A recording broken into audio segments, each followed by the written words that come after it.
आहे डोंगरात वसलेल्या सुकाई देवीचं मंदिर, जे अगदी निसर्गाच्या सानिध्यातच आहे. सो हे गाईज, मी तुमची श्रुतिका आणि तुमचं पुन्हा एकदा व्लॉगमध्ये स्वागत आहे. आज मी आलेली आमच्या ग्रामदेवीचं दर्शन घ्यायला. चारी बाजूला असलेलं अरण्य आणि मनाला भावेल असा नजारा.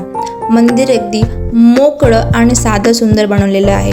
हे मंदिर असुर्डी बणेवाडी जवळ आहे. गावात होणाऱ्या पालखी सोहळ्याची सुरुवात इथूनच होते. मंदिरात शिवपिंड, त्यानंतर मानाई देवी, नवलाई देवी, सुकाई देवी, काळबा देवी, पावनाई, विठलाई, वाघजाई अशा अनेक मूर्तींची स्थापना केलेली आहे. होळीनंतर निघणारी देवीची पालखी इथेच ठेवलेली होती. नवीन मंदिराजवळ खाली जुनं मंदिर आहे.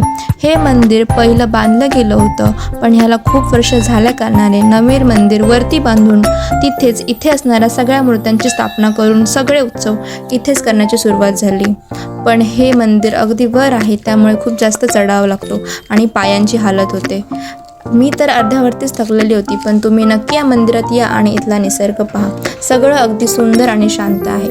आजसाठी एवढंच. भेटूया पुढच्या व्लॉगमध्ये. व्लॉग आवडला असेल तर लाईक शेअर नक्की करा आणि व्लॉग कसा वाटला हे कमेंटमध्ये नक्की सांगा. Bye guys.